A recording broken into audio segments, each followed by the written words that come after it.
And a good Tuesday, everybody. Welcome in Chase and Big Joe, 102.5, 106.3 The Game. He's Big Joe Dubin. I'm Chase McCabe.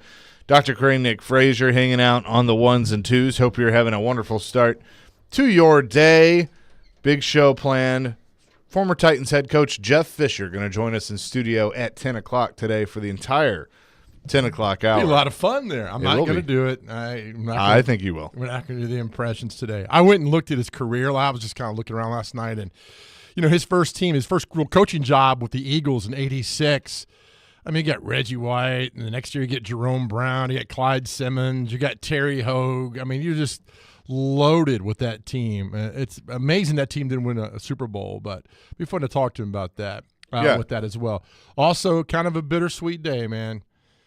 The great Toby Keith passed away. Yeah, I mean, I think it's sad for sure. It is. Got that news this morning, and I was like, wait, what? I thought he was doing better. Yeah, I did too, but I guess cancer battle. Stomach cancer, yeah with him. And, he was it was funny. One time I was working at Dad's restaurant, Piscetti's in Bellevue, and he had gone through – Dad had – partnered up with this guy that to do barbecue, and so he not only did the Italian part but had the barbecue. And this lady comes by and orders like a ton, like basically almost all we had, like a full butt, of pork. And I was like, easy. I can't with you. And I was like, dang, this is a lot of food. And she goes, no rush. I'm going to go and run some errands and be back in like an hour and a half to pick it up. I'm like, okay. And my dad goes, yeah, you know who this is for, right? And I'm like, I have no idea, but this is a lot of food. And he goes, Toby Keith. This is going on. They're leaving tonight. This is going on the tour bus. Nice. Yeah, because they probably parked at Bellevue Mall or something and hopped on and went. I bet long time ago, working in a bar called The Wrangler, they did this promotional tour. These three artists came in, right? It just started. And it was Toby Keith, Shania Twain, and a guy named John Brennan. They came into the Wrangler. 2 out of 3 ain't bad. Well, but it's like, yeah, Toby, because he's, a cowboy, whatever. And Shania, you could just like, beautiful, but is she talented? But this John Brennan guy, man, not the guy from the real world, another guy, this John Brennan, I mean, he could play guitar. I mean, he could sing. And we're like, man, if I'm going to, hook my, star to this star, it's going to be John Brennan. And, yeah. How'd that work? I think he's in jail for being a child predator. I'm not kidding you. Somewhere in North Carolina, and the other two became massive. I'll never forget that night ever. Oh man, night. And I remember talking to Toby Keith. He's like, "Yeah, I didn't want to come here. I was doing really good in Texas and Oklahoma, playing the saloons, making a lot of money because I had to give that up, come up here and try it in Nashville. They kept telling me, come to Nashville, and that was 31 years ago. I would say it worked out. Yeah, right.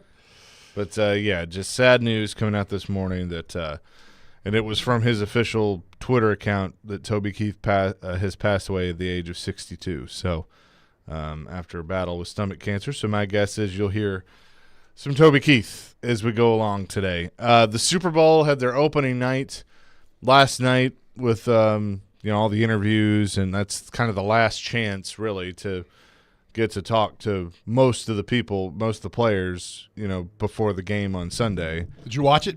I watched some of it. I saw, obviously, I brought my wrestling rant up yesterday. George Kittle, that was like one of the first questions he was asked, and he was like, I've been waiting to talk about this. And like he nice. Ran with it about what they should do. So I wasn't a fan of those players interviewing the players. It was just wasn't I don't know. It was just they're trying to be too cool, too funny, too all that. Just set the question up, let the guys go. Now the little kid asking all the questions was pretty cool. That guy was probably 10 years old or something, 12, and knew his knowledge and he knew everything. And that was fun. The reaction with him because it was kind of different. But I forget who the other two players were asking. It was just I don't know. It just seemed really deadpan. Yeah, they have the guy from. He was with the Seahawks. Now he's on NFL Network. Michael Robinson? Yeah, Michael Robinson. Not good. He, I like him when he's like an analyst. Right. But they had him interview, like he interviewed Pacheco, and it was just way too, I don't know, it was way too buddy-buddy. Yeah, I'm with you. Is the best way to put it. I just, and sometimes that works. Yep. But like you could tell that it was more Michael Robinson trying to be buddy, and Pacheco was kind of like, who are you? Yeah, and it was more. And there's really never a question. It's always like a statement, like "What up, dog? What up, dog? Looking good." And no, for him it was, well, I won one of these, and he holds up his ring, and here we go with that. And I was blocking for Marshawn Lynch and all that stuff, with the Seahawks, and it's like, okay, great. You want a cookie? I'd bring up. I was like, I won my fantasy football league 3 times. And see, that would be funny. Yeah, and I went to 9 finals. I mean, I'm 3-6 in the finals, but it's okay though. Would you? Do you think it would have been? I actually think it would have been hilarious if Pacheco had been like, oh, you got one. I'm working on my second. So sure, know, or like just kind of trash talk a little bit. Yeah, always. But there's always. I just got the sense of Robinson like trying to be a little topper. Yeah. When I was here, okay, right. That's great. That was 10 years ago, and fine, dandy, whatever. But let those guys have fun. I don't know, but the NFL has been able to market that and milk it and make it a mix. Remember, it used to be on Tuesday. Yeah. At the stadium, and it was all there. Now it's become a big kind of event. And I think it's kind of taken away the kind of organic appeal that it had for so long. Yeah. Mahomes, of course, gets asked the questions now. You're chasing Brady and, all that. Like, I mean, he's working on the third, which, that's what Brady went through. You kind of had 2 different dynasties. Yeah. Brady if you really look at it, Brady had 3 different careers. He did.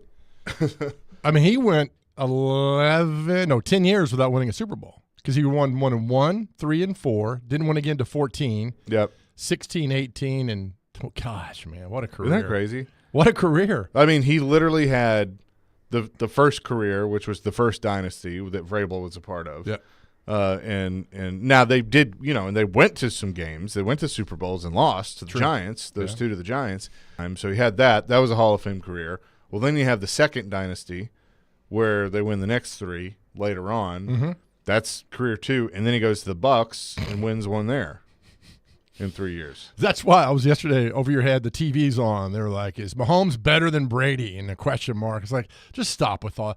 There's really nothing to talk about on these talking heads on these shows. Well, you know what the answer, the actual answer to the question is? Yes, probably, but he should be, because aren't you supposed to get better as we evolve and? You can't answer that question. Mahomes' career's not done. What if No, Mahomes breaks I know, his leg and never but plays see, again? we base everything on, is a guy better than a guy based on the accomplishments in their career, which is okay. That's a part of it. I'm not saying that you just discount that, but like mechanics and the overall of how he plays the position, I'd say, yeah, he's better. He can run. Brady could never run. Wow, really? If you're going to look at it like that, then you can answer yes, but. That's because that position has evolved. Okay. Since Brady first came in. Brady was a statue. Okay. So you can't really be a statue anymore. So, but Joe Montana and Terry Bradshaw, John Okay, Elway. again, that's a different era. You can't be like, are you saying, are they better? That unfair to compare those when it's a wholly different? Oh, yeah, of course it is. But we do it. That's my point. That's the point I'm trying to make is like, you want to, like the Jordan LeBron debate. Right. Like, guess what? They're both pretty freaking great. God, you get involved. If you get into that debate with somebody, you just excuse yourself. But see, again, then you go to stats and you go to championships and all that. I mean, Brady is the GOAT. Brady's the greatest quarterback to ever play the game based on what he accomplished in his career. On championships. Yeah. Right. Based on what he accomplished in his career. But then you're going to have people that go, well, look at the era in what Bradshaw played. Look at the era that Joe Montana played, or look at, people might argue, like, look at Favre. Look at, Favre did it with being a gunslinger and all that. I mean, there's all these arguments that people are going to bring up. And that's the beauty of all this, because you can argue to a red in the face over all things that go on. But basically, on championships, I mean, he is the best. I mean, he's got 7 of those things. And he went to, 10 Super Bowls? That's amazing. Amazing with that means Super Bowls. So I don't know. I mean, we'll see what happens on Sunday if Mahomes can get it, and he's got that third one and well on his way. But I think we look at longevity of a career to see how great somebody can or will be. And that's what it happens. Yeah, and that's exactly what we're watching right now. Patrick Mahomes was asked last night, one day being called GOAT. I haven't put a lot of thought into it. Good. Sitting around like, am I the By the way, greatest? when I was trying to think about this the other day, when did we start using the term GOAT? I mean, it's been a while, but not long at the same time. Was it for did it come out about I'm trying to think I don't know if Because it was literally like the first time I heard it, I'm like, why are we calling this person a GOAT? Like, what is that? Because remember, it used to be you were either the hero or the GOAT. Like, Right. it wasn't a good point. thing. Was it with Manning? Did I first hear it with Manning Maybe. when he won it in 15? I think it's what it was. So according to Google, I've been yeah. having a lot of dreams about Peyton Manning, by the way. I don't know why. I don't know if it's really? because he's been on TV He a lot. attracted the big foreheads. 1992 is when the acronym GOAT was established. Okay. Oh, does it say why? 1992? That's what it says. It says But I- September of 1992. But I feel like it didn't really take off. Until like 2010. That's what Yeah. I'm thinking, around yeah. 2010. Yeah. I feel like that's right. Because that's when the conversation kind of happened, not to bring soccer to this, but like Messi versus Ronaldo, like who's the GOAT type Yeah. thing. I think it evolved from the soccer world. I don't think I think you may be right, actually. started into the sport because I like when I hear it now, I just roll my eyes like he's the GOAT. Oh God, here we go again. Yeah, I don't. Maybe when there's a lot of goats walking around now. I mean, so was Fisher gone from L.A. when Mahomes took over as a starter?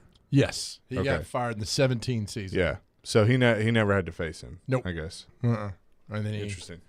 But I mean, Fisher had to face Randall Cunningham in practice every day. Oh, Randall yeah. Cunningham might be one of the most underrated quarterbacks of all time. I'm gonna ask him, like, as a coach, the best quarterback you ever had to prepare for, and I think I know the answer he's gonna give.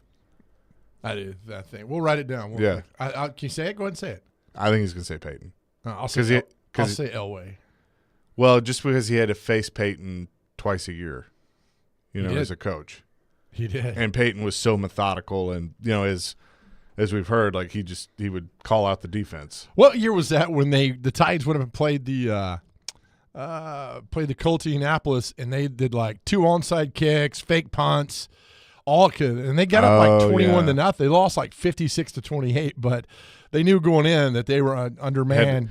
They had to throw everything they could. Yeah, and it worked Yeah. for a little bit, and then until it didn't work. Yeah. Yeah. Sometimes you got to do what you got to do. Yeah. So Jeff will be in studio with us at 10 o'clock today here on the program. We'll also have more Love Bites, our Love Bites week, your worst date stories to win Def Leppard tickets to that big concert coming to Nissan Stadium, Def Leppard, Journey, and Steve Miller Band on Saturday, July 20th. So that will be fun. We enjoyed those yesterday. And much more coming here on the Chasing Big Joe Show, 102.5, 106.3, The Game.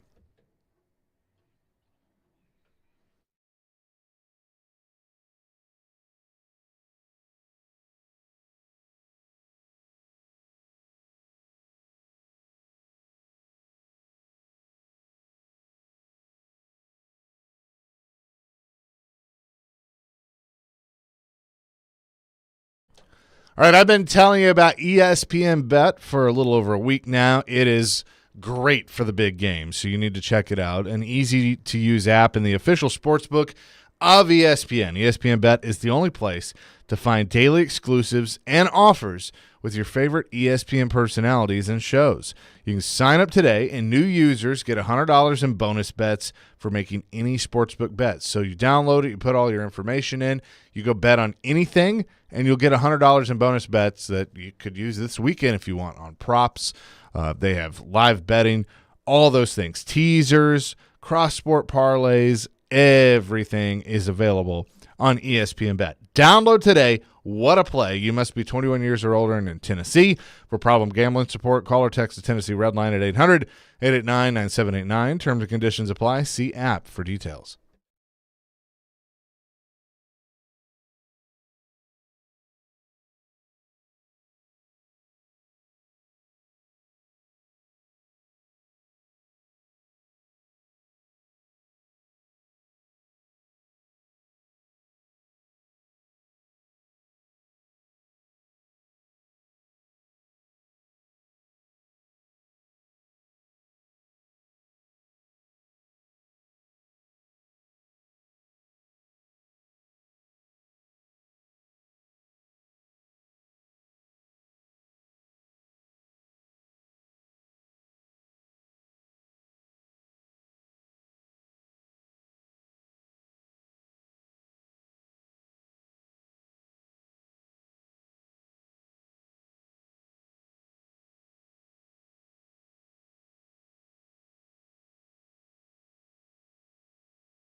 Chasing Big Joe, 102.5, 106.3, the game. Little Toby Keith, after he passed away at the age of 62 today, or last night, I guess it was. 615-737-1025 is our phone line, driven by WilsonCountyHyundai.com.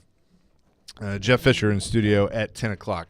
Here on the Chasing Big Joe show, presented by Regal Realty Group. So you have a bone to pick with, and we'll have a I'm Done at 9:45 as well. But you have a bone to pick with the NFL. Well, this doesn't qualify because I'm not done with the NFL, but I'm done with this. All right, they announced yesterday that the Eagles are going to play in Brazil on Friday, September the 6th. The opening day for the season's that Thursday, and then the Eagles will play that Friday night in Brazil. Look, I know it's Brazil, but here's my thing to the NFL. Stay away from Friday nights, okay? I know the entire country is not in love with high school football, but a lot of it is. A lot of Texas and a lot of the Northeast and the Midwest and California. We love it down here in the South. Stay away from it, okay? Just you got every other day of the week you could have. Let Friday nights be for high school football. And you know what? I think a lot of these players would agree the same thing, because that's where you go into a locker room, Chase, you get guys about, hey, tell me about your best high school game. You can't get them to shut up. Right. They'll talk forever. And it's great, and you love the stories and all that stuff, because, look, we all went to high school. We all went Friday nights. Whether you played or not, you still went to the games and hung out and with your buddies and everything.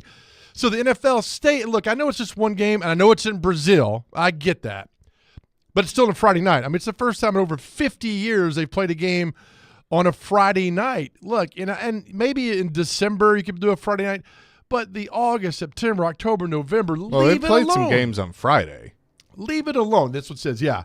The first game on opening weekend in more than 50 years. Yeah, opening week. Yeah. Because, I mean, they've done like a Christmas game, and they've done – That's fine. They did the Black Friday game this year. High school, for the most part, is over with. Yeah. I get that. But during the meat of the season, just leave it alone. I mean, you've got everything else. I mean, your Thursday night product is god-awful, really bad. So leave Friday nights alone. You go on Saturdays and when college football's over with and all that. When I came out, first thing I saw was that. I was like, God, here we go. You already dominate enough. Just leave Friday nights to the high schools and these kids and the bands and the parents. They work hard enough. And, we all know our love here for high school football, but I just I got a problem with this, man.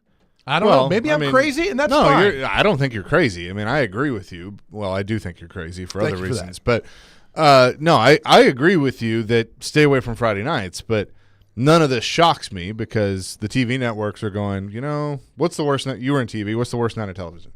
Yeah, it's Friday night. Friday night. Yep. All right. Maybe Saturday. But Saturday, at least you got college football, so that's going to make up for it. But, Friday night, that's date night. You go out, what have you.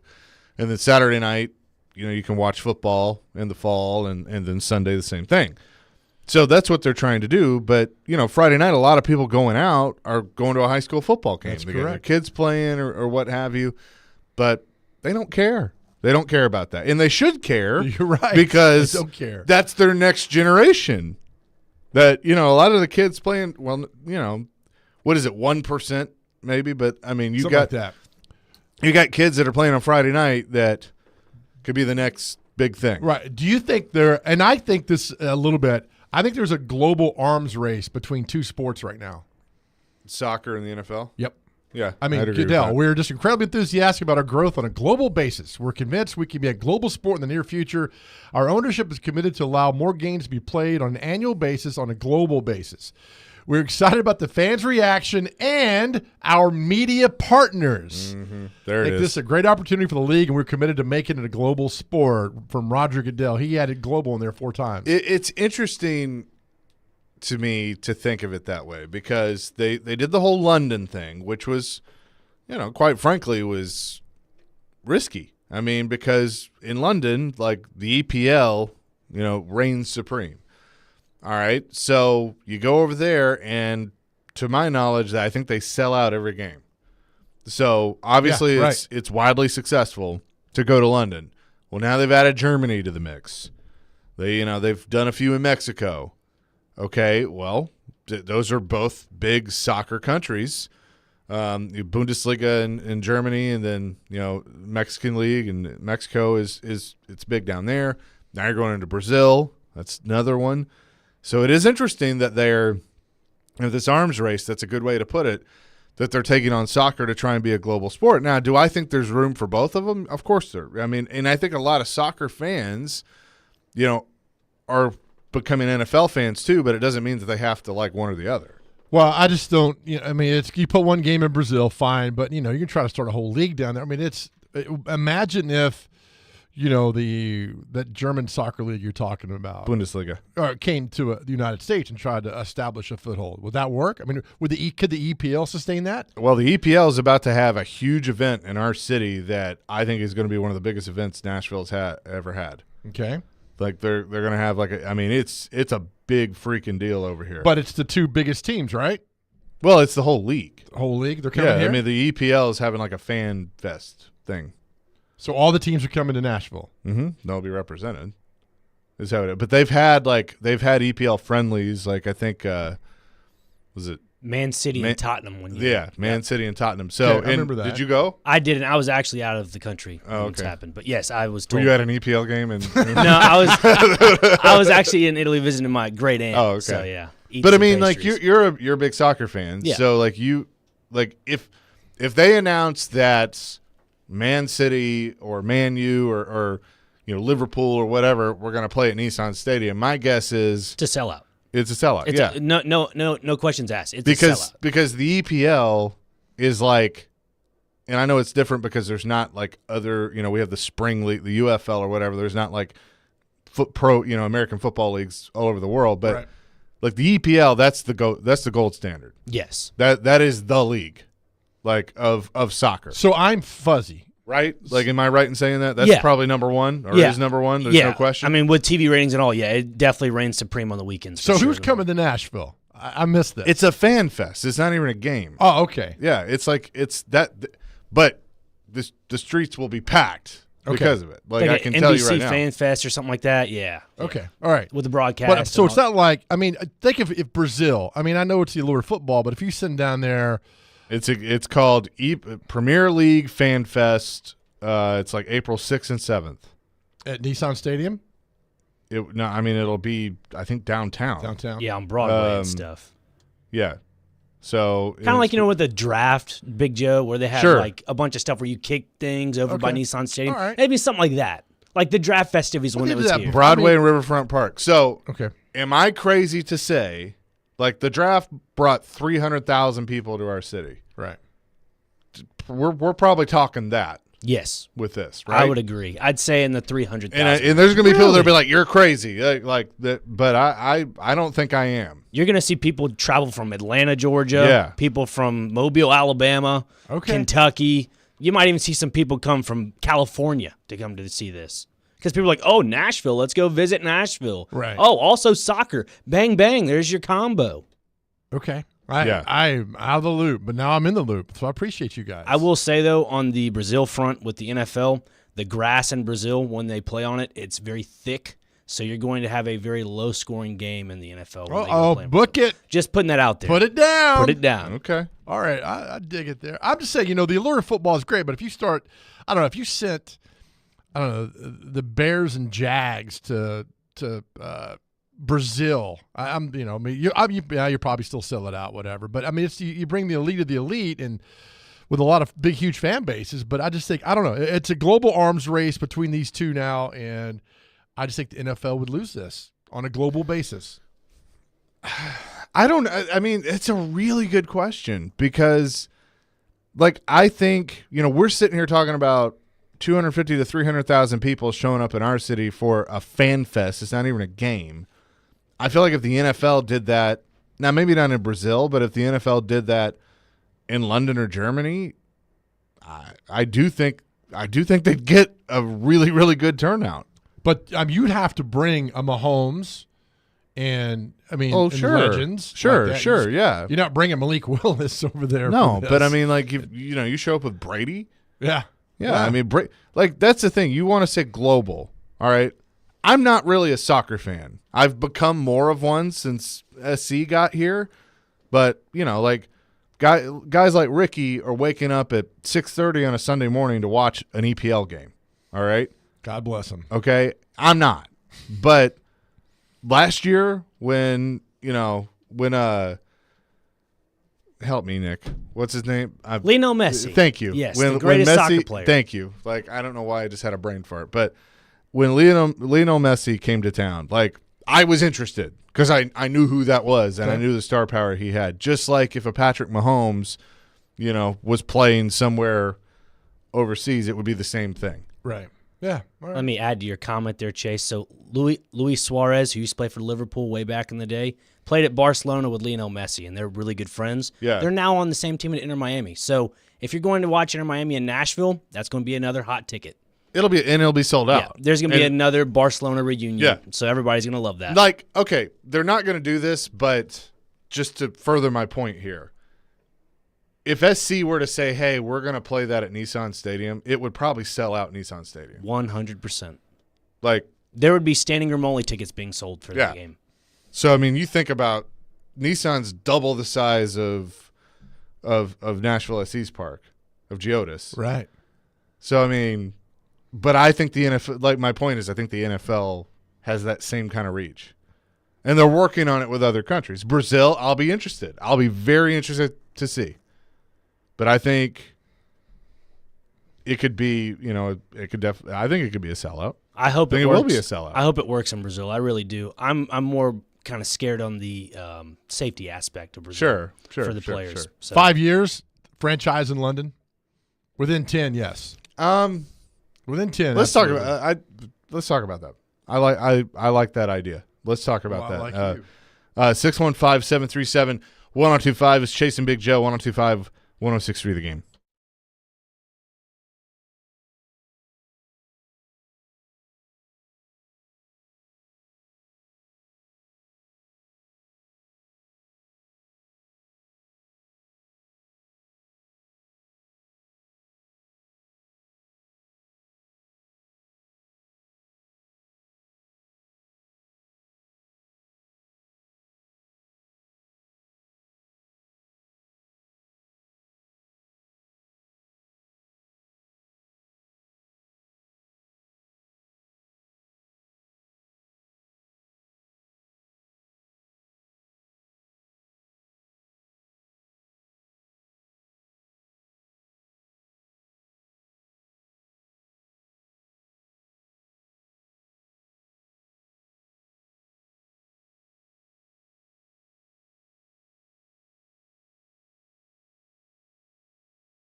Chasing Big Joe, 102.5, 106.3. The Game honoring Toby Keith today after he passed away at the age of 62. And discussing the NFL and being a global sport, they announced that the Eagles will open their season in Brazil on a Friday, which is, Joe and I are not a fan of because Friday in September, that belongs to the high schools. But, the media partners are going to decide that and putting them on center stage and all of that. And so, unfortunate there for the high schools. But, talking about the global reach of the NFL and when, they would have a franchise in London, I honestly thought it would have happened already. I thought that when Shad Khan bought the Jags, that's where it was going to go. He owns an EPL team. I thought that he was moving them to London.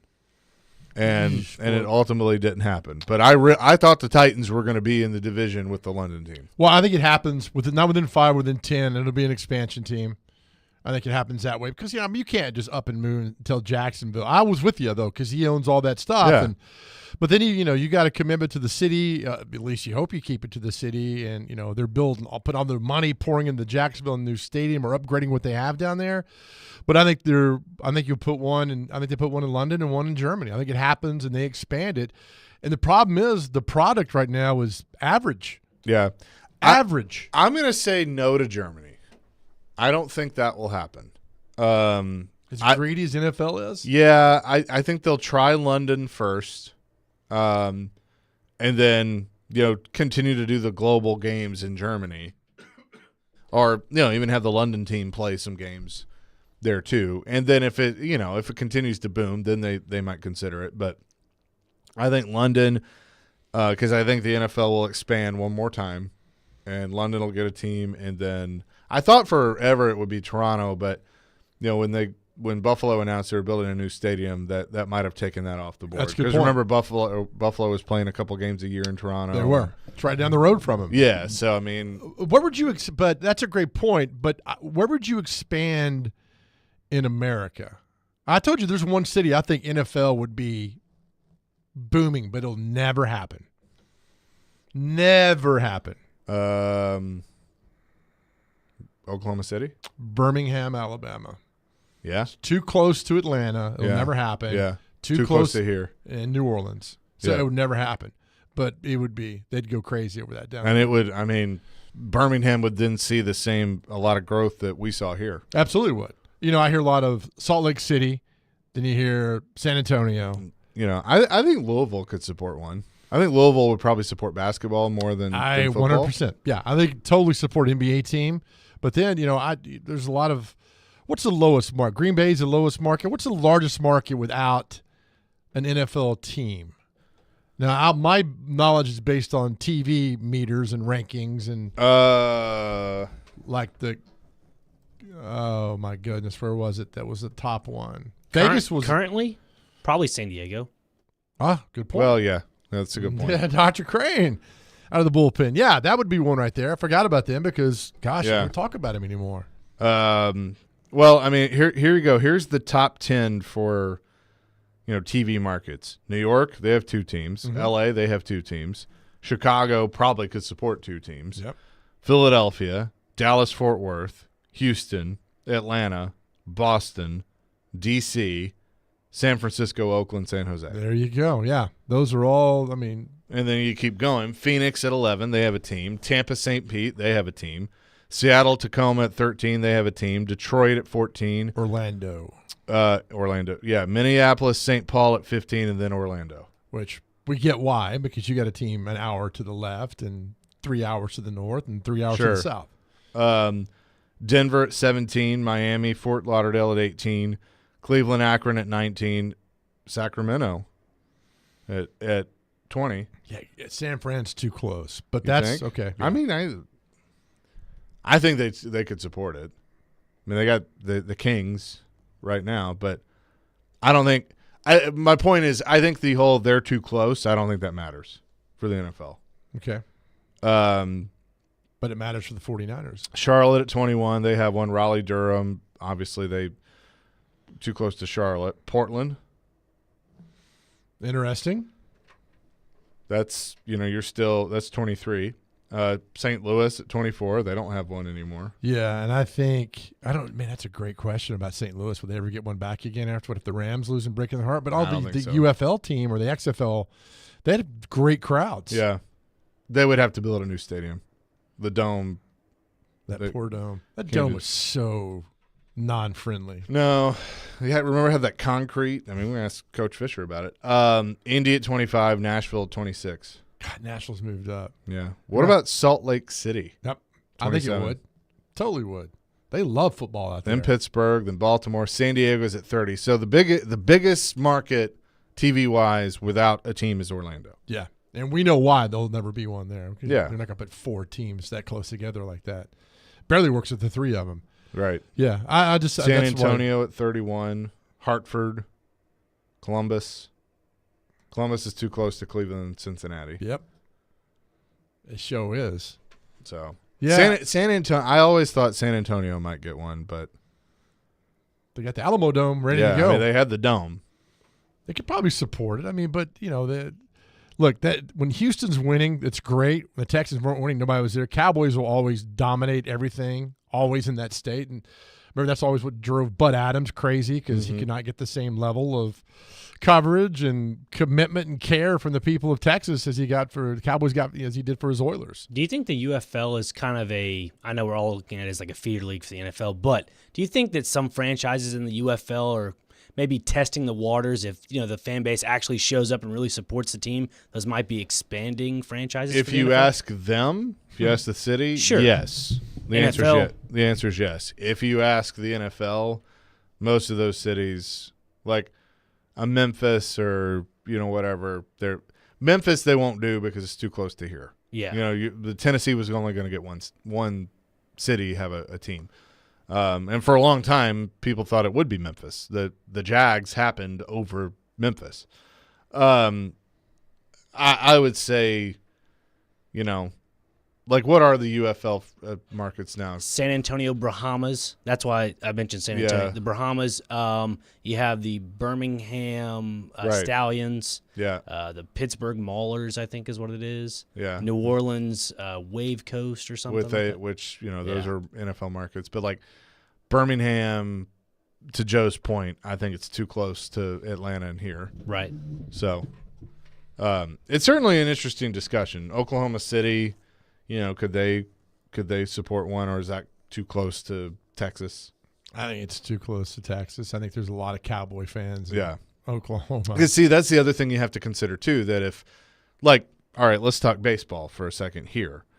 There is one team in particular that would be very much against Nashville getting a Major League Baseball team, and they are named the Atlanta Braves, because this is considered a secondary market for them. This is outside of Atlanta. This is their biggest market for fans. The Reds might oppose it. The Cardinals might oppose it too. But I grew up a Braves fan because they were right down the road. And now with their new stadium, they're even closer because they're 20 minutes really, and with traffic about 45 minutes outside of downtown Atlanta on this side. So you're feeding from Chattanooga. I mean, my cousin lived in Chattanooga, and when they built the new stadium, she was like, it took us an hour and 20 minutes to get to the stadium from Chattanooga, Nice. And so it's like we went all the time. Why would you not? Yeah, right down the road. Yeah, straight shot down 75. So you're getting that. It'd be the same thing. Like if Memphis all of a sudden was pushing for a team again and building a new stadium, the Titans would probably not like that very much. Yeah, I think that ship has sailed so Oh, yeah, far. 100%. And good job for Bud for playing all these cities off of each other and then going to a city that was really never mentioned, because Nashville was not mentioned with Jacksonville and Memphis back in the late 80s and 90s, and then made his way here, and the rest is history. Yeah. 615-737-1025. I'm done. What are you bring done it. with? Coming up next, I'm done. Something that you're mad about, a person, a thing, whatever. 615-737-1025, plus Jeff Fisher at the top of the hour. Chasing Big Joe, 102.5-106.3 The Game.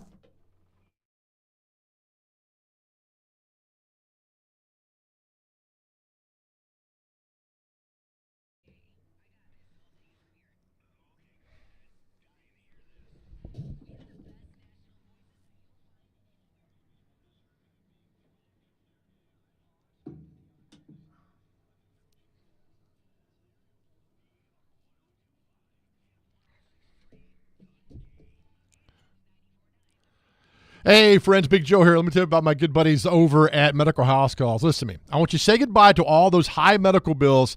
When you use Medical House Calls, you don't have to worry about hidden fees or surprise charges. Medical House Calls is revolutionizing how patient care is getting done. Look, patients pay one flat fee, no matter the treatment, making Medical House Calls more affordable than the average urgent care and emergency room. Also, in the cold and flu season, you can get tested and treated without leaving your home. Their mobile medical services are here to make your health a top priority. You don't have to drive across town and wait in a waiting room. They'll do it for you. Visit medicalhousecalls.com and see what everybody is talking about. In fact, Chuck McDowell, the other treatment he received and the commitment and the care, he bought the company. It's Medical House Calls. Just go to medicalhousecalls.com, where the nearest clinic is your home.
Talk about me. Chasing Big Joe, 1025, 1063, the game. I'm done.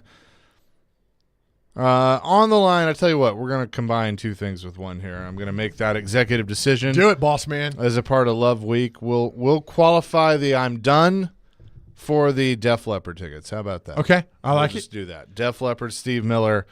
and Journey at Nissan Stadium on Saturday, July 20th. We'll throw that into the kitty with the date stories as well. So if you want to bring a date story, you can do that, or give us an I'm done, and you'll go in there to qualify for to be our winner today.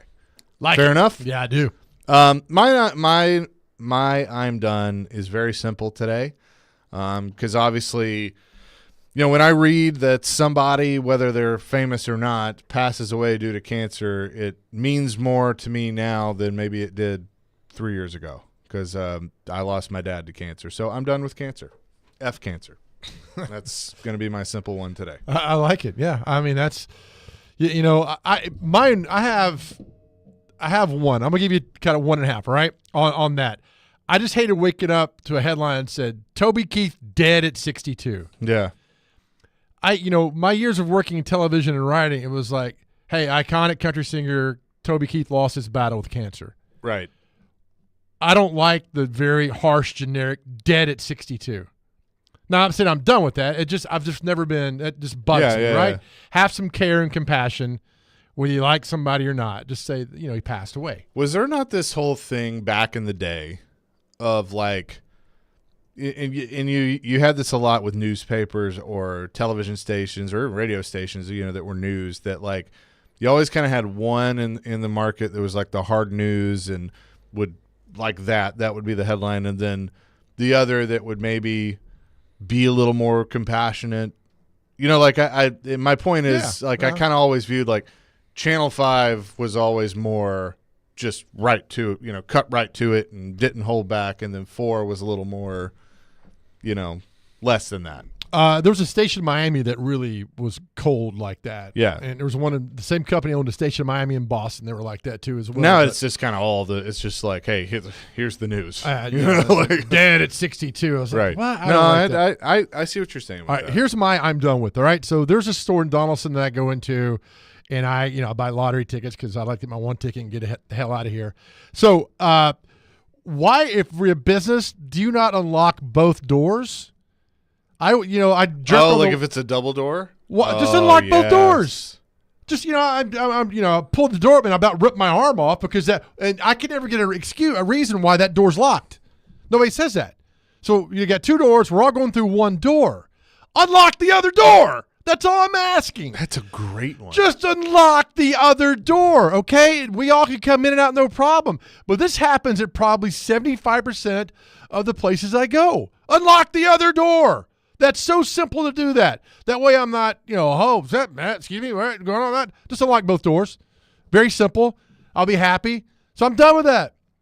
I'm just going to rip that door off the hinges and say what happened. I don't know. I thought it was unlocked, and it's not.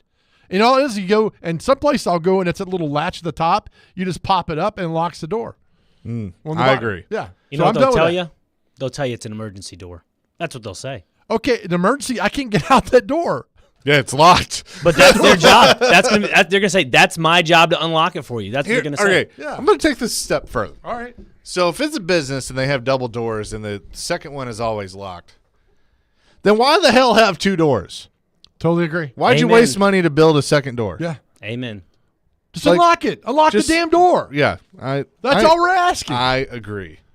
Yeah, just let me get in and out the door. That way it's not a backup, and we can go. Look, I know to go into the right side, you go to the left side. I'm going out. I'm going to the right side, to go to the left side. I'm done with that. Hair Metal Henry says the other door is locked so you can't get out fast when you've stolen a box of Milk Duds. Might be true. I've had a Milk Dud in decades. That's a good one. 7138, he may be done with you. I'm done with annoying people buying lottery tickets in front of me at the convenience store. But where I go, there's a separate line for lottery tickets. Okay. So you're not backing everything up. But I get you. I get you. Benjamin, I'm done with meetings that can be emails. Amen to that. Boy, we live in we have to have a meeting society. I mean, let's have meetings about meetings. Yep. I don't mind saying it. At this company, we have meetings about meetings. I'm sure I'll get a text about that. Every place does that. Meetings about like, hey, let's meet to discuss the upcoming meeting. Why? Like, just send an email. Like, and that was one thing that when I took over, that Ryan said, like, I know you don't like meetings, but you're going to have a lot of them. I'm like, nah. In my era, use Taylor Swift. No, we're going to back some of those meetings down. I'd rather work. Y'all want to meet? I'm going to go to work. How about that? I agree. That's how this rolls. Thank you, Benjamin. You got me fired up. And some people just love meetings. Oh, yeah, because you feel powerful. Yeah. You know what some of those awkward things are before meeting, like on a Zoom? If you get to a Zoom early and somebody else gets to a Zoom early. Oh, yeah. Hey, what's going on? No, nothing, Took granddad to the farm. It's kind of like if you're it's like, oh, no. if you're an aging NFL owner and you get put on speakerphone. Hello, Robbie. Robbie. What the hell? Robbie, where are you? Where are you? Brian, I'm done with people talking about the MLB coming to Nashville. It's not going to happen. There's agree. no stadium or a place to put one downtown. The people here don't want to finance one when they're dealing with bleepy infrastructure and awful roads. No thanks. I agree. It's not that we are not getting a Major League Baseball team. Sorry. I think you are both wrong. I have a thought about this. I'm with Chase. I think you guys are wrong. Y'all are going to be 100% wrong. When 25 years?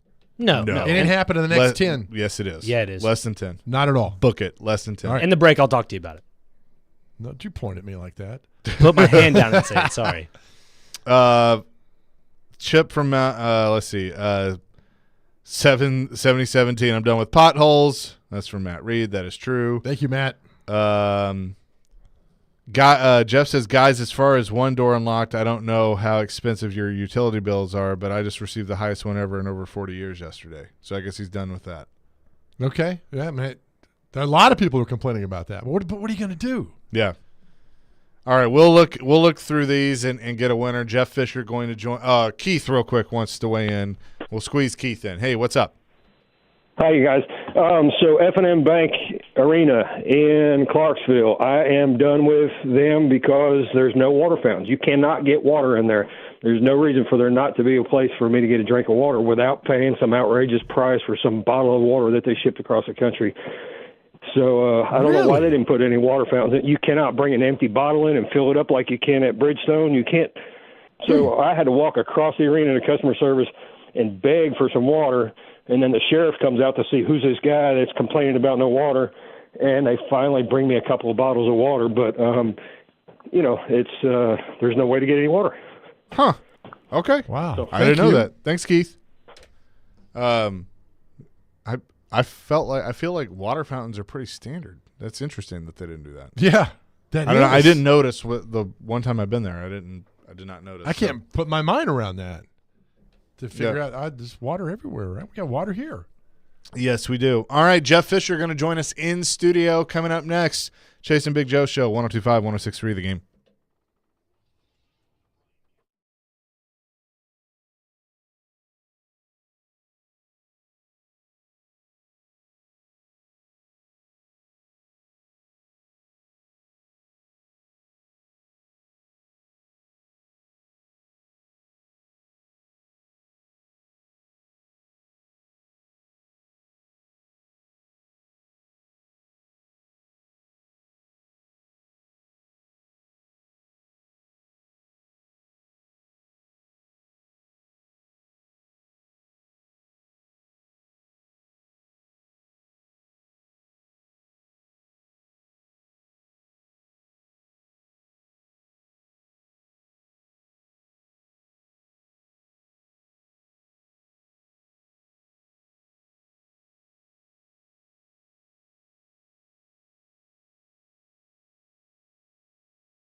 Hour number 2, Chase and Big Joe, 102.5, 106.3, The Game. Excited for this hour because we're going to talk some football with somebody that knows quite a bit about football, and that is Coach Jeff Fisher, who's in with us, Nashville Cats, and coached a football team here for quite a bit. So you know a thing or two about this city and football. A little bit, yeah.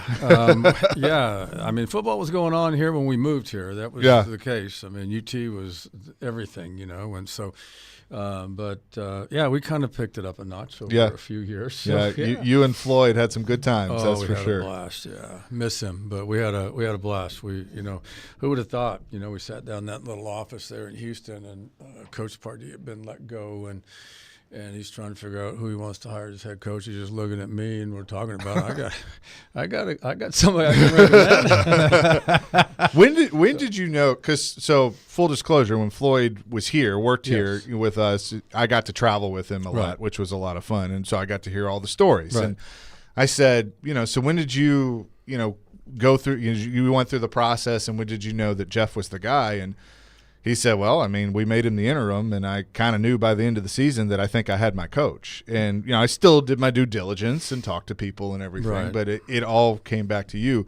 When did you kind of feel like that, hey, this is going to be my thing moving forward? Well, I think I had 5 games as interim. And, it was that's a novel in itself if you start going back to those days when we converted from a run and shoot offense and 4 wide receivers between a Sunday game and a Monday night game against the Giants, and we lined up against the Giants, and I have a fullback in the offense and a tight end that had never played a down for us, and so, it was a great experience. It was a rough 5 games. We ended up with a victory against Pete Carroll and the New York Jets. Wow. Boomer Esiason was the quarterback, and we went back to the run and shoot, just because we had got away from the run and shoot. So Pete's kind of getting ready to prepare against this conventional offense that we just stuck in.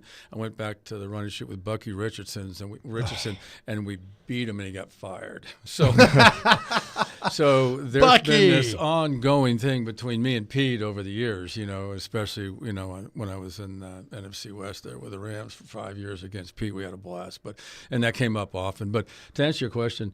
Yeah, I won the last game. We're going to get together the next week, and then the next week went by, and we just kind of kicked things around. Floyd and I did, in the afternoons, and for probably 10 days, and then John McClain, of all people, calls me, and he goes, "Hey, I was just checking in, and they're getting ready for a press conference. They're going to announce that you're the head coach." And I go, "You think?" And he goes, "Oh yeah, it's a done deal." I go, "Oh, okay." And then about a half hour later, I got a call. And then we went for that. Yeah. That's awesome. That's the ultimate scoop. John was the ultimate scoop. Yeah, so he'll be on with us tomorrow. Oh, he comes okay. on every week. You can ask him about it. I will definitely that's bring great. that up. That's awesome. Well, what do you remember the first time you heard Nashville when you were in Houston? It was like, hey, this franchise might be moving to Nashville. Do you remember that first moment? It took place. My first full year as head coach in '95, we had drafted Steve McNair. Washington Redskins had drafted none other than first round University of Tennessee. Yes, Schuler, Heath Schuler.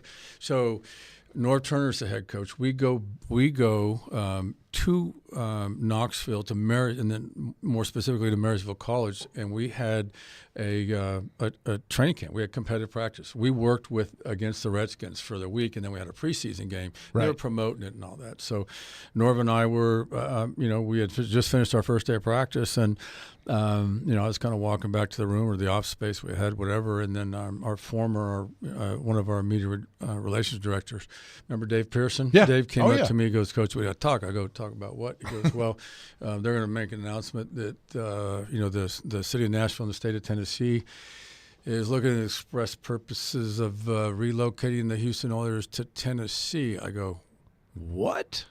And he goes, "Yeah, they're going to announce that. They're talking about doing it." And I go, "They're going to announce it when?" And he goes, "This afternoon or this evening on the news." I go, "Well, I got to tell the team."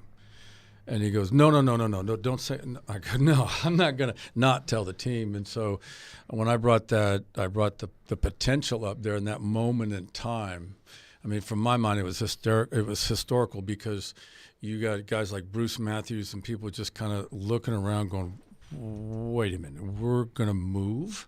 And that's when it started. So we had a week there, and then after that, the rest is history. I mean, we went through the 95 season. We had a preseason game canceled, and, there was the vote, the NFL yes, and all the referendum stuff and everything. But from that moment on, it was a special place. And even though NASCAR was front and center on the sports show late 10 p.m. sports, it was Rudy, I think, was the first one I saw. He talked for 20 minutes about NASCAR, and then he goes, oh, by the way, yeah, the Houston Oilers are here. He gave us about 5 seconds on the thing, but so it just transferred. But it was really cool in that we literally got out and we shook every hand we possibly could. And we got in line. We traveled to every city that in Tennessee that ends with a ville. Right. Okay.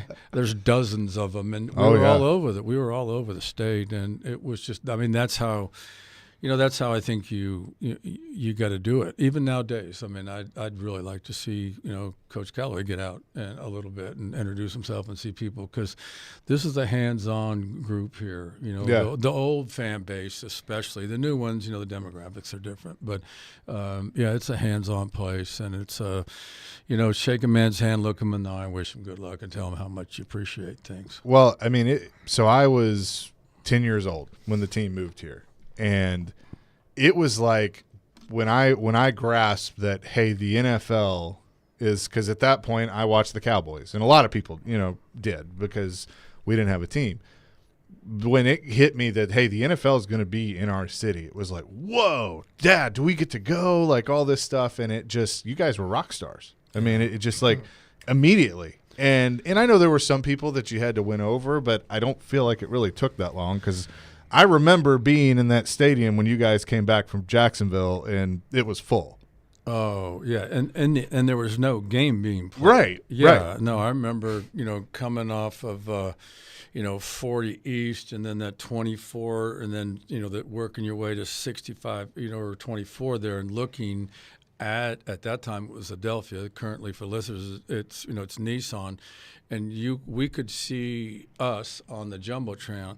Yeah. We were in the buses, and we saw the buses on the Jumbotron as we were coming in. Wow. And, that's. And y'all didn't know you were going to the stadium, right? No, we knew. Okay, you did. Yeah, they made the announcement on the aircraft. But it was on the plane. That's what I mean. Like that's on all. the plane. Yeah, we're getting on the buses.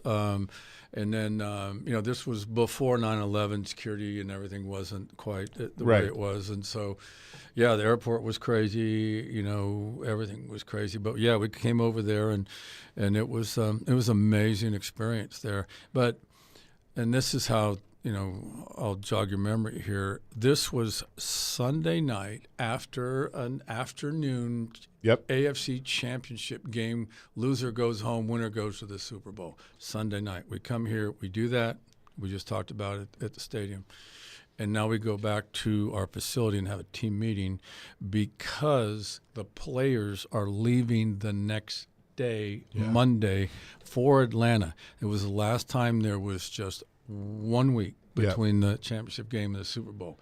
Now, I mean, we're getting ready to talk. I hope we get to talk a little bit about some ball this coming weekend. Absolutely. I mean, that championship game seemed like it was a month away. Right. And that's what was hard. I mean, so I came. This is about. I heard somebody last night. It might have been John Elway just talking about the experience. He was on some talk show and talking about, how, what you have to do week one after you win the championship game. You go to the Super Bowl. You go to get into week one. The first week of it, it's all about tickets. It's all about plans. It's family. It's get all that junk and everything done. You start moving into your game plan middle part of the week, and then you get locked in. Once you get into wherever, and all the distractions are put aside. Well, this was a week of distractions, because we had the ice, we had this, we had that. We were practicing outside on the ice or indoors if we could find a place down in Atlanta, and really didn't have anything that amounted to a good practice, a full speed practice, I think, until Friday. And that's not the day you really want to push them too hard. So, it was a blur. But nonetheless, getting back to that, then we the result is obvious, but we come back, and a day later we come back in the parade, that Yeah. we had here in Yeah. Nashville was extraordinary. So, it just we set the bar really high. It was the first for the listeners. That was our first year in our new stadium when we went to the Super Bowl. All right, we have to take a break. But I have to ask you, Chase and I have to ask you one question about the ending of the Super Bowl that we've debated for a long time on here. All right? After a break or now? Well, after the break. Okay. We'll take the break. We'll He come knows back what with it is. Yes. Well, there's only a couple questions you can ask. All right. He's Coach Jeff Fisher in studio with us for the whole hour. We'll also talk about the Nashville Cats and his role with them. We'll do that coming up here on Chasing Big Joe, 102.5, 106.3 The Game.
Chasing Big Joe, 102.5, 106.3 The Game, honoring Toby Keith today. Coach Jeff Fisher in studio with us with the Nashville Cats, and of course going down memory lane with the Tennessee Titans. And so, all right, you want to ask the question? I mean, we both know what the question. Right. All right. So say Dyson scores. Right? Do you go for 2 at that moment? 24 years ago, do you go for 2? Are we back up? Yeah. I was, it went through my mind, and I'm trying to stay ahead and everything. And but at that point, had he scored, no, I would have kicked the extra point. And this is the way I look at it. All the analytics and everything aside that we're all hearing about nowadays. Let me jump back to championship game. There's a lot of people pulling for Jared Goff. I was one of them because I drafted him out there in L.A. Right. So, I mean, I was really, really happy for him. Been happy for him, and stayed in touch with him and all that. But you kick those field goals when you do different things during the season. If you got a feel or a hunch, or you got your stats and all this stuff, but. And the analytics, but in this case, no. And it was basically really easy to explain. Bottom line is, I'm not going to rob them of an opportunity to win a Super Bowl or World Championship based on a decision that I make. I'm going to do this the way we got to this point. And on top of that, I mean, their defense was done. Oh, yeah. Kevin, you remember that clip of Dick, Coach Vermeil, just saying, "What are you doing here?" And Kevin's bent over the waist. He's not even on the field at that point in that last drive. Yeah. And so that's where that would have been, because I got to take you back to halftime, because we thought at the first half, we thought we were the greatest show on turf and winging the ball all over the place, and it was a mess. And we had a little attitude adjustment in there with the staff, and it's like, let's get back to what got us here. And so we did that, and that wore them out. So I definitely would have kicked the extra point, and I'd like our chances in overtime. Nice. Now we know. Yeah. You went to rest. What are your thoughts? You bring up analytics, and that's the hot thing now in football and in sports in general. Of like, okay, the analytics say you should do this. When you're the head coach, you got to go on field too. I mean, you got to how the game is gone. So, how do you view how teams are using analytics, but also, continue to have the gut and the feel of being the head coach and just being in that moment? I think there's application for analytics in a lot of areas, in sports, especially in the NFL. But what I don't like is it's an excuse. It becomes an excuse. Well, analytics said that I should go for it, or da-da-da-da-da-da-da. But and so it's a fallback excuse. It's never really challenged if somebody, happens to make a decision that doesn't go the way they wanted it. So the one thing that's issue with respect to that is that analytics doesn't tell you that the left tackle broke his wrist in the first half and has a hard time posting up on their pass rusher. Right. Okay, there's all those other things that are taking place in the ballgame that you have to take into consideration. Your depth, your matchups, there's so much. And so there is, to a certain extent, a gut feel. There also is what you have to include. If you are a prepared team and you've been through this situation before, i.e. the home run throwback, Music City Miracle, wasn't the way we designed it up, but we practiced it, once a week for 16 weeks. If you're prepared, then I think you can stay on that more conventional course. But the fourth down thing and all those things that you're seeing and all these decisions based on the analytics, I for the last 4 or 5 years, I just kind of shake my head. Okay, you got somebody up in your ear. He's up there. He's on the headsets and he's going, "Coach, we got to go for it. Fourth down." Analytics say da da da da da, and Coach goes, "Okay, let's go for it." Okay. So, and what oftentimes happens is that information comes to him on fourth down after the third down call, and the worst thing you can do, an offensive play caller, is after the 3rd and 1, say, go for it on 4th and 1. Right. Rather, you tell him, hey, man, you got 2 shots here. Okay, yeah. We're going for it. You got 2 shots. You play with it however you want, and that just assists in the play calling. But yeah, I'm I've not been really exposed to the specifics, but it's been going on since the league started. There's a player personnel company that I'm very, very close with in the league that I use that was doing their own basically type of analytics back in the 70s and the 80s. And so they have history, i.e., what is the best height range for a defensive tackle in the first round. So is it 6'1", is it 6'3", is it 6'4"? Wow. Is it an average here? And then you look at that data over 30 or 40 years and you go, okay, well, you know what? Guess what? Aaron Donald is just on the bottom, right on the edge of being maybe just a little too short based on all this data. So maybe we should just wait and see if he's available in the second, or maybe we should pass. That was a discussion that I heard in my draft room. And so that was like, really?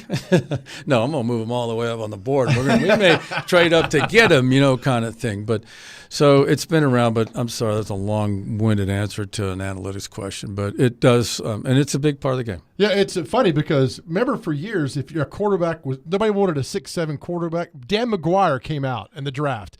He's all over 7. He's like, well, he's 6'6" and 3/4. And there was this thing, if you're 6'7", well, you couldn't be a good quarterback.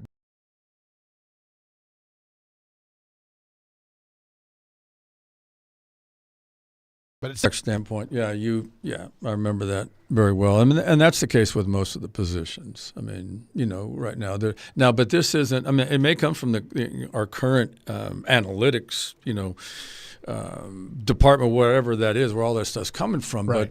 But we had our own. I mean, I would do my own studies and 2-minute studies and 4 minutes and all that stuff and kick things out.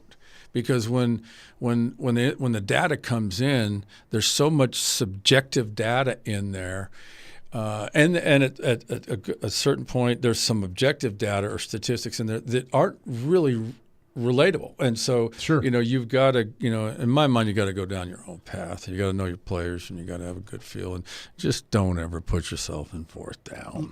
All right, let me ask you this. Brian Callahan is a new first-time head coach. You talk about all the things about, when do you throw the challenge flag? You got people in your ear that he's never had in his ear before during a game. How much does having his father with him now help? Oh, it's a tremendous help to have that experience. It's going to be a calming factor. Bill's going to be able to take on some some things that Brian's not going to have time to, and but it'll be a tremendous help. He's an outstanding offensive line coach in the league, very, very well respected, and he's been there. He's been a head coach. Now, things have changed, demands have changed, players have certainly changed, but they've both been in the game. So I was excited about the hire. Mr. Carthon was with us in St. Louis, so I'm familiar with Rand and know him well, and I'm excited, for the path that they're on right now. When people get concerned about, okay, rookie head coach, first-time play caller, he's going to call his own plays because we see that a lot, with offensive coaches now. And then you got rookie coordinators as well, and a guy that's never been a defensive coordinator, and then who I believe was with you. Yes, he was. At one 5 point years in St. Louis. Yeah. So I know Denard well. Denard's ready. He's getting ready. So that doesn't concern you at all. No, that doesn't. The defense does not concern me.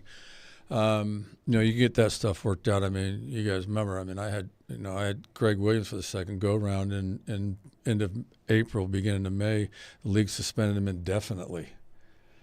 Remember with the bounty gate and all that kind of stuff? So I lose my defensive coordinator that had just installed everything for 4 months, and now I lose him for the season. We got by. So that can't happen offensively. So defense, in my mind, is a little different. But Denard's got the defense covered, and he's got a veteran. I mean, do you know who he hired at linebacker coach? Yeah, Frank Bush. Okay, good. I didn't know if they'd released it or not. Yeah. So that's what I was asking. So Yeah. he's got. I mean, Frank's got more. Frank's. I was with Frank as an Oiler, Yeah. and then he was on my staff in St. Louis as well. So, the defense is going to be fun. I'm not saying the offense isn't going to be fun. I said, but this combination where you've got, you've got Brian doing the play calling, and Dad kind of, assisting in that and putting the game plan together and doing that kind of stuff. Where Brian's going to want to help, or need help, and have somebody there as a play caller, as an offensive play caller, it's difficult to manage the games at the end of the half and at the end of the game, even if you don't have the ball at that time. So there's a challenge there, and there's only been a few guys in my mind over the last decade or two that have gotten out there and just killed it and been able to do both. Kyle's doing great in San Francisco. Sean's doing great, and with the Rams, and Sean Payton as well. But you get out there and you got play callers, head coaches that are offensive play callers. There's inevitably going to be a problem with Dad there. He's going to help him. And so, and not that he's going to need it. He may be able to do it. But every scenario that comes up at the end of the half and the end of the game is different. Sure. In some way, by second, by minute, by personnel, by whatever. And so, you have to go through that process and sort that stuff out and have a plan. And if you're really good at it, you'll be able to, if the defense is on the field, you'll be able to click over the offensive side and say, hey, guys, we get to stop here and use a timeout. You're going to get the ball back with 25 seconds left. No timeouts. You're going to need a field goal to win. So get ready. And that's 3 minutes out. And if you can do that, and take that approach, then your offense has a much better chance of being successful because they know that at least they have an idea of what to expect, what to win the game. And then you take it a step further. Well, you've already done that on the field. You do those type of things on the field once a week during the season, but all through camp and all through the off season. So now the players are like, oh, really? 120 left, and we got the ball on the minus 35-yard line, no timeouts, and you field goal. That's nothing. We'll have more with Coach Jeff Fisher coming up next. This is fascinating, including the Nashville Cats and much more here on the Chase and Big Joe Show, 102.5, 106.3 The Game.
Chasing Big Joe, 102.5, 106.3 The Game. Continuing our conversation with Coach Jeff Fisher, the Nashville Cats making their return to our city, but telling some stories and also talking about now. Got a pretty big matchup this weekend, but we were just talking about this during the break. I want to ask you about.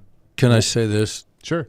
We're going to miss Toby Keith. Oh, yeah. I mean, that is really sad. We all knew. I mean, anybody who followed him knew he wasn't doing well. But, boy, what he did, what he did for our military. Sure. He did 11 USO tours. Oh, yeah.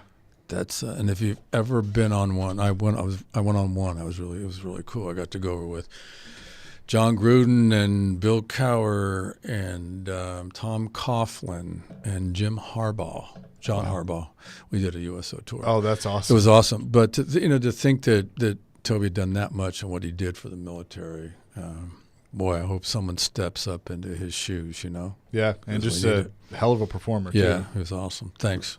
Yeah, absolutely. We were talking during the break about, as you advise the Cats and you with TSU, watching your son Brandon coach in his coaching career. How cool has that been for you to see him evolve now as a head coach and doing a heck of a job as a defensive coordinator? I thought he was smarter than that. I thought he was, I don't really think he got a 4.0 at University of Montana, was in business, and then decided to get into coaching. Really, so it's been fun. He was his experience on the defensive side of the ball. I mean, it's hard to find somebody. I mean, you talk about. Gunther Cunningham, Jim Schwartz, and then Matt Burke and those guys that he was with in just a short time in Detroit, and then, come along with me, and then, the group that we had there with Greg, Coach McGinnis and Greg Williams, and then he took all that. Denard, he worked with Denard for all those guys on that staff, good guys on the staff, and then jumped out on his own. And then he got into that. He got in the Big Sky Conference, and he stopped in the triple option one day and 5 wide air raid the next, and then he got to go down and he got to hook up with Kevin Steele for a year at Auburn, and he was his analyst, so he knows his defense, and there's no doubt about that. And he's got a passion for the game, the players, and his staff. He understands. He's been around. I mean, there's obviously a lot of head coaches' sons out. Some are head coaches, and someone's getting ready to win his first Super Bowl, and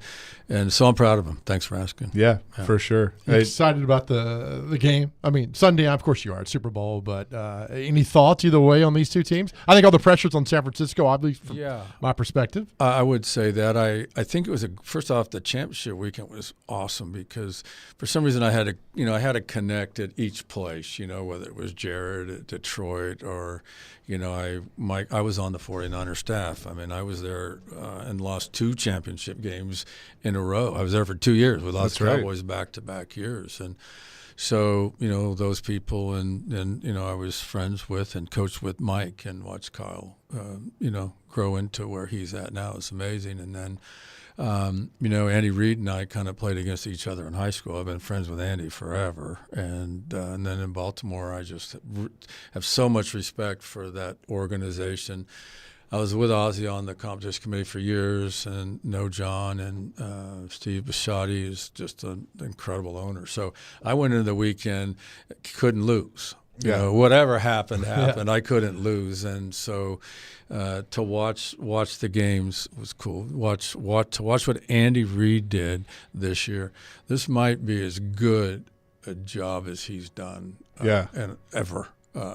What he did, and because he lost Bieniemy last year, he's always losing coaches and and they're 4 or 5 weeks into it, and they can't catch a pass. How many Chiefs games were nationally televised over the first 6 or 8 weeks of the season, and guys are just dropping passes, or he's missing them by fingertips, and they're losing some games in the middle, and people go, "Oh, it was a long off season. There's no way they're going to be able to do it. This is all their best." Well, no, he sat there and looked at it and he goes, "You know what? Our defense is tired right now." He said, "Our tight ends are going to get healthy. We can't throw and catch right now. We're going to freaking run the football." And he started. and he dedicated himself to that. He's playing 2 and 3 tight ends at a time right now, and the last 4 to 5 weeks they have been pounding the football. And if you're a defensive guy and you look at the numbers and you don't know who you're looking at, and you go, holy moly, we're going to have to stop this run game to win this game. Well, what about their passing game? Now their passing game is going to, just unfold however it wants. He can do whatever he wants in the passing game. So that's the job he did. And the 49ers have talent all over. Their defense is really good. If Steve Wilkes last week spent his whole week trying to stop the run, because they've struggled with a run game over the last couple of weeks. Yeah. I mean, Green Bay and then that thing last week. So he's going to have to stop the run because Chiefs are running the football.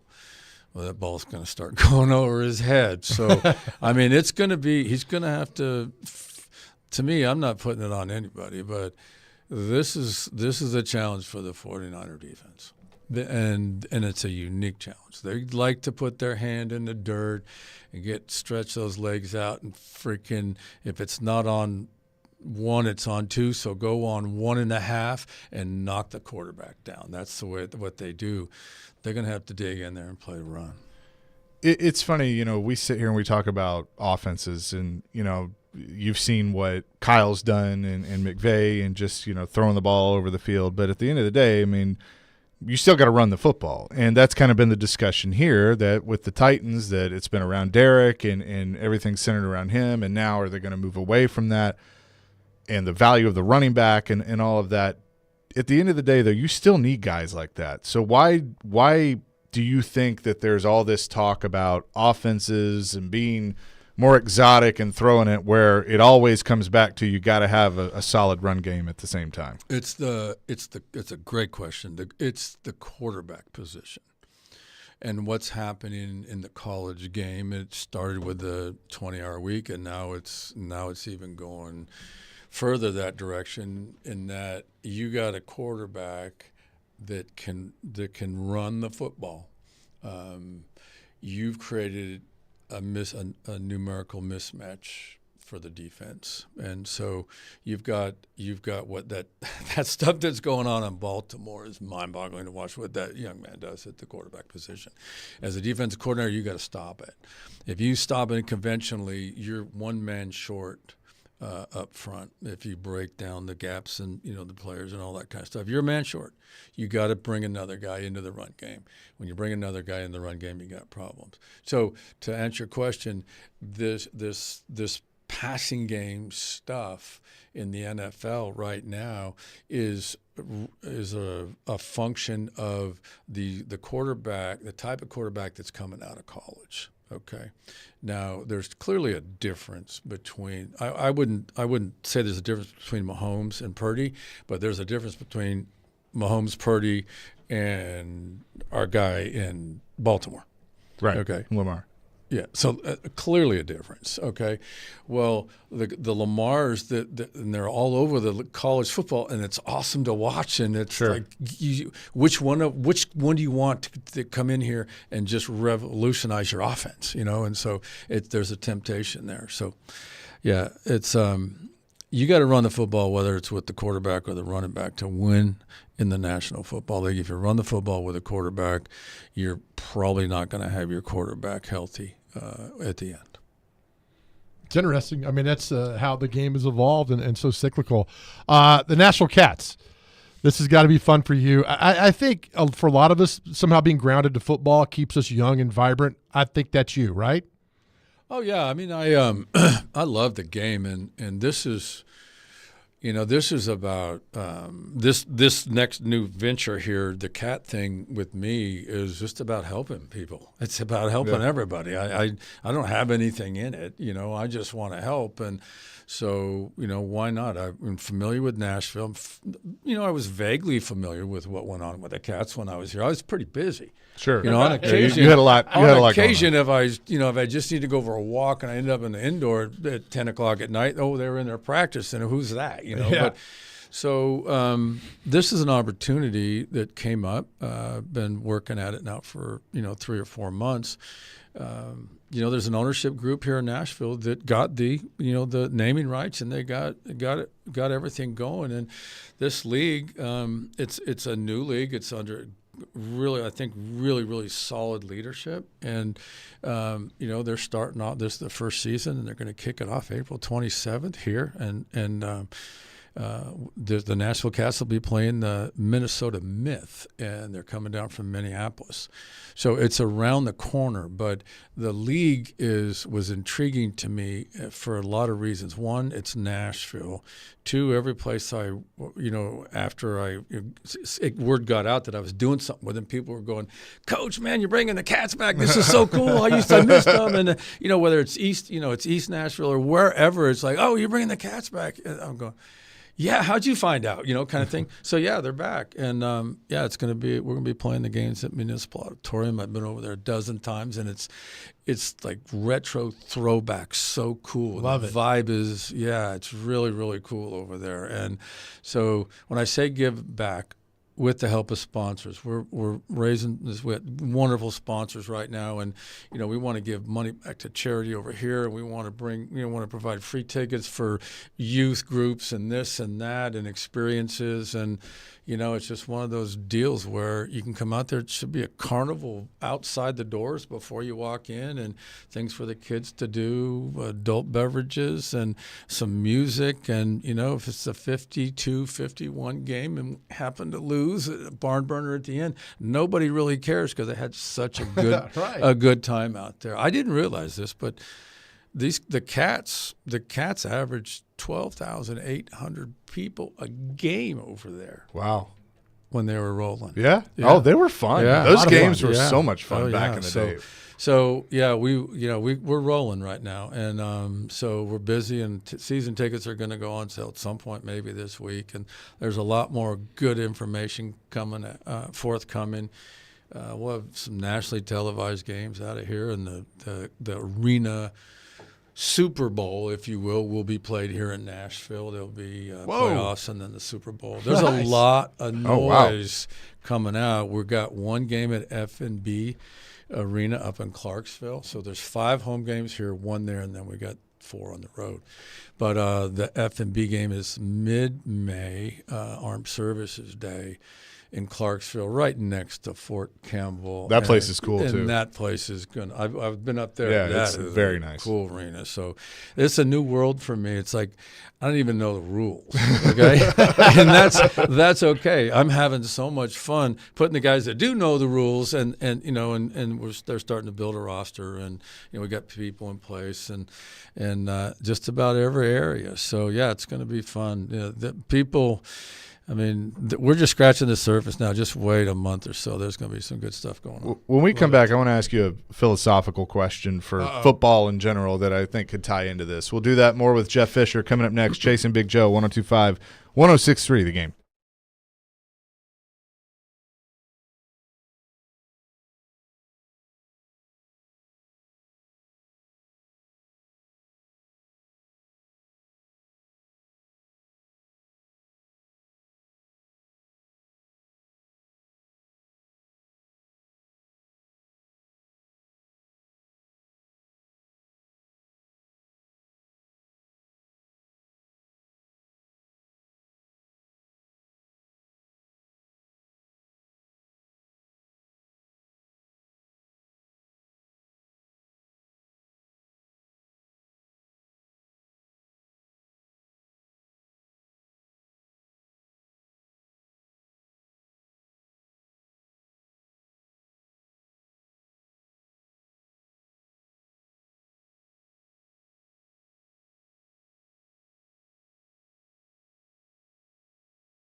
Chasing Big Joe, 102.5, 106.3, The Game, little red Solo Cup. Got to have that. Coach Jeff Fisher with us for the hour. All right, so here's my philosophical question, and you're the perfect person to ask this because you've been an NFL head coach.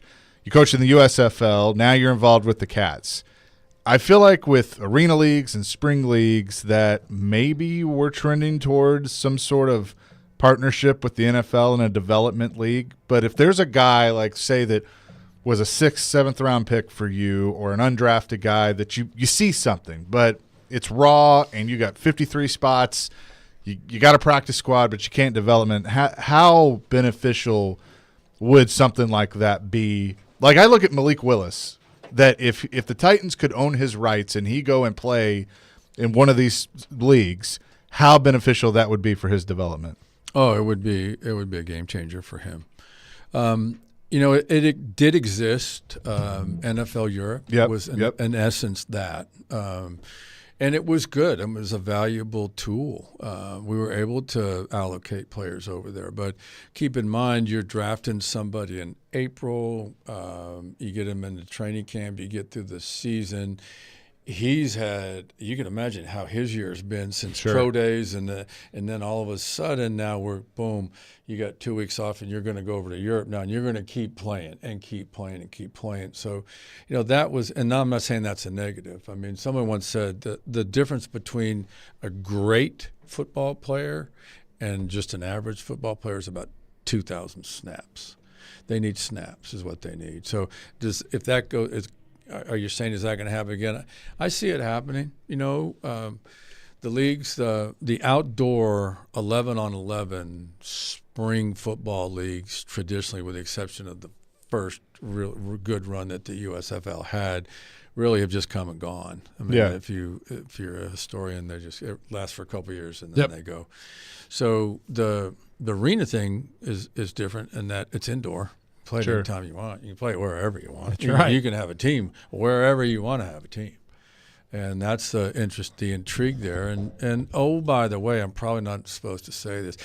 This is how I was before. When I went to golf in Las Vegas with Mike Shanahan and John Elway, and got back and we were guests of the Wynn Hotel out there, Steve Wynn, and we were just out there for a weekend of golf. Got back, the league reprimanded us for going to Vegas and being associated with a casino. And then all we were doing was golfing. And they reprimanded us. And look at it now. And look at it now.